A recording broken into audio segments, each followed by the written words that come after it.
All right, let's jump right into this.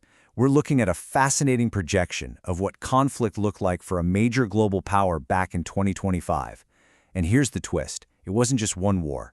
We're talking about three distinct challenges, all happening at the same time. So what does that even mean? What did conflict for a country like India actually look like in 2025? Was it some massive, all-out war you'd see in the movies? While the reality, as the source material shows, was way more complicated than that. You see, it wasn't one single event. It was a juggling act. The challenge was spread across three completely different fronts, all at once. And as we're about to see, each one of these fronts required a totally different strategy. So let's start with the first one. Okay, first up, the Western Front with Pakistan. Now, the two words you really need to remember here are short and intense.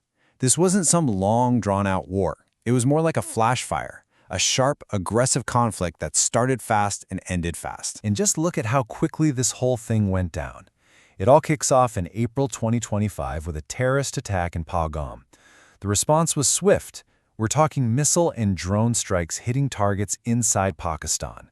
And then, bam, by May 10th, it's basically over. A ceasefire is called. Done. But just how intense was it? I mean, a month isn't very long, right? Well, this single number tells a pretty big story. 6. In that short window, 6 Pakistani military aircraft were taken down.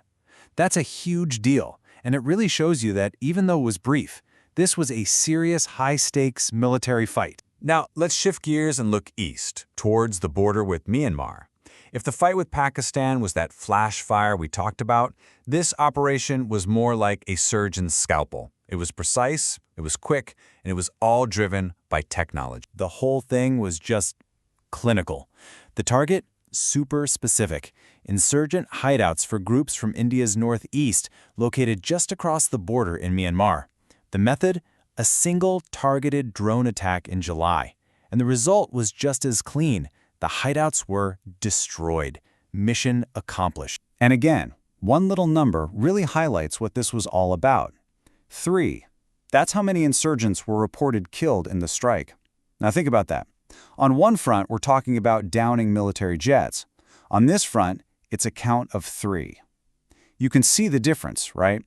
This was all about precision, getting the job done, and avoiding a bigger fight. So when you put these two external conflicts side by side, the contrast is just incredible.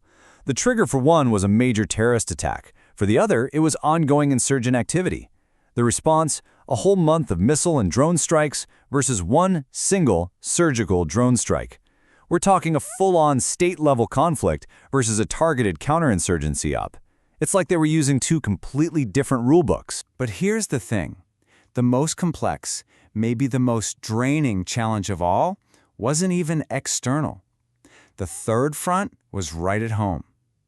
And unlike the other conflicts that had clear start and end dates, this one was different. It was a persistent, never-ending grind. These internal security operations were mainly focused in two places, the long-disputed region of Kashmir and in areas dealing with the Naxalite insurgency, which is a whole other long-running domestic conflict.